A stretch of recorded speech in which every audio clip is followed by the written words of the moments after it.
सुहानी एक काफ़ी समझदार और पढ़ी लिखी लड़की थी। वो अपनी पढ़ाई के साथ-साथ ब्यूटी पार्लर का भी कोर्स कर रखी थी।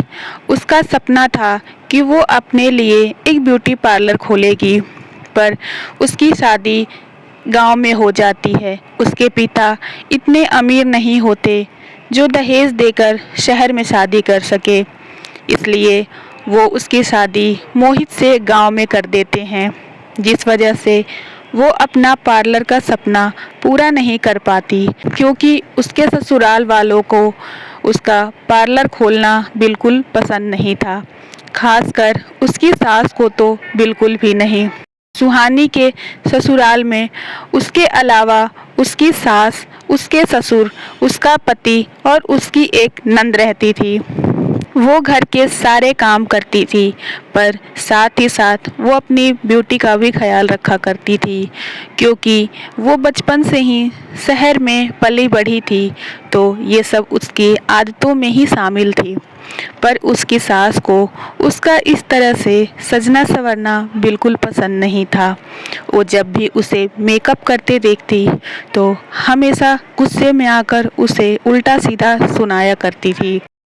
भाभी, आप तो कितनी सुंदर हो। आपका चेहरा कितना ग्लो करता है। काश मैं भी इतनी सुंदर होती। पलक, मम्मी तो तुम्हें कुछ करने नहीं देंगी, वरना मैं तुम्हें इतना अच्छा बना देती कि तुम अपने आप को देखती रहती। पर क्या करूं, मम्मी जी जान जाएंगी तो वो बहुत गुस्सा करेंगी। वो तो मेरे ही मेकअप करने पर इतना गुस्सा करती हैं। अरे क्या बुराई कर रही हो माँ की। माँ गलत ही क्या कहती है। इन सब चीजों में फालतू खर्चा करने का कोई मतलब नहीं होता। इन सब से तो अच्छा है घरेलू चीजें उपयोग में लाओ। सस्ता का सस्ता पड़ता है और अच्छा भी होता है। एक दिन सुहानी जब अपने फेस पर फेस पैक लगाकर बैठी होती है तो उसकी सास वहां पर आती। अरे बहू, तुम फिर से ये लीपा पोती करके यहाँ पर बैठ गई। घर में इतने सारे काम पड़े हैं, तुम्हें तो सिर्फ अपनी लिपाई पुताई की पड़ी होती है। अरे इससे अच्छा तो है घर की साफ सफाई कर लो। तुम्हें तो बस चेहरे की ही साफ सफाई में मन लगता है। ये देख ले बेटा, तेरी पत्नी का कमाल। तेरे सारे पैसे ये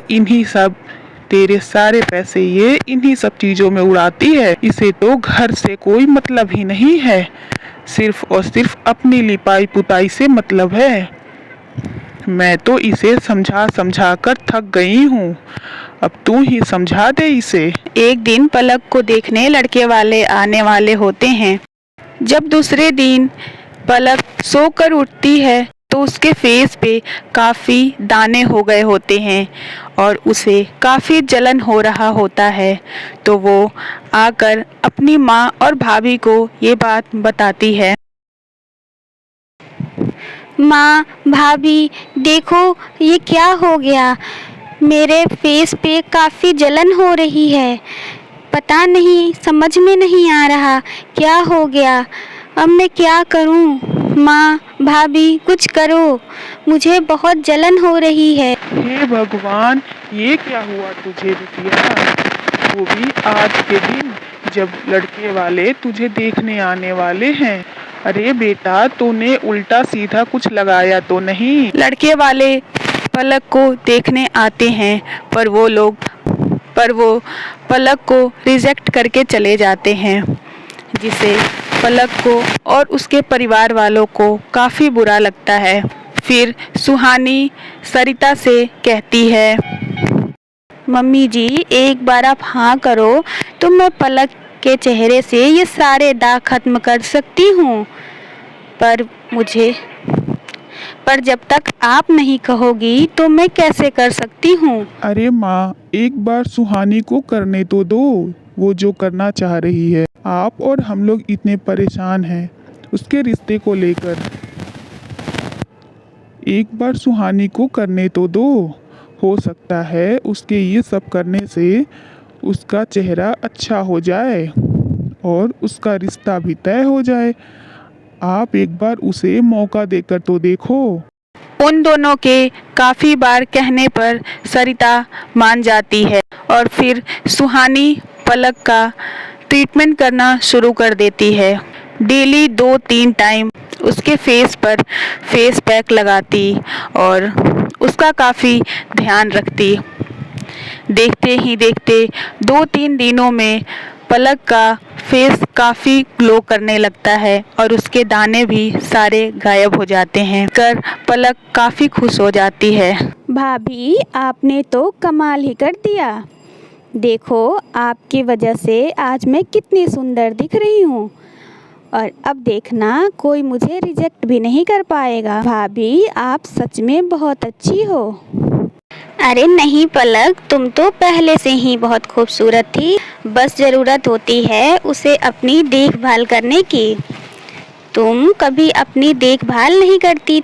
अब थोड़ा सा मैंने तुम्हारी स्किन की केयर की और देखो तुम्हारा रंग कैसे निखर गया। दिन सुहानी पलक को काफ़ी अच्छे तरीके से तैयार करती है। उसे एक सुंदर सी साड़ी पहनाती है। लड़के वाले उसे देखते ही पसंद कर लेते हैं और वो लोग बोलते हैं, बहन जी, हमें आपकी बेटी बहुत पसंद है। हमें तो ये रिश्ता मंजूर है। अब आप लोग बताओ आगे क्या करना है। अगर आप लोगों को भी मंजूर हो तो शादी की डेट फिक्स कर देते हैं और अगले महीने ही इन दोनों की शादी कर देते हैं। हाँ हाँ बहन जी, क्यों नहीं, जैसा आप ठीक समझो। ये सब देखकर घर वाले काफ़ी खुश हो जाते हैं और कुछ ही दिनों में पलक की शादी भी हो जाती है। ये सब देखने के बाद सरिता सुहानी से कहती है, बहू, मुझे माफ़ कर दे बेटा।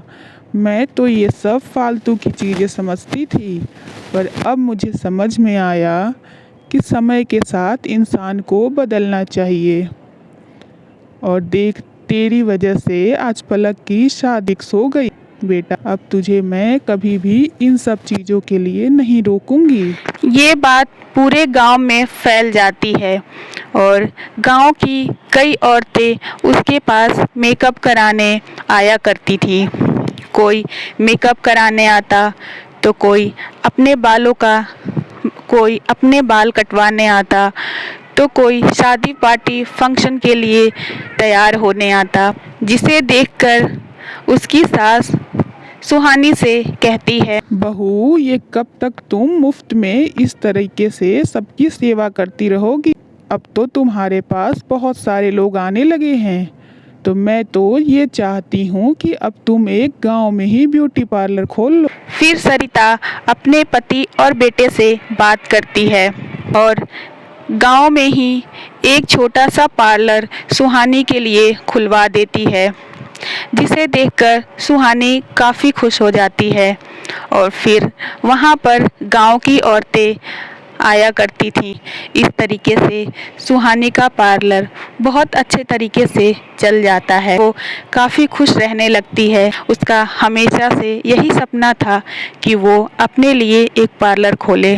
शहर में ना गांव में ही सही, पर आज उसका सपना पूरा हो गया था।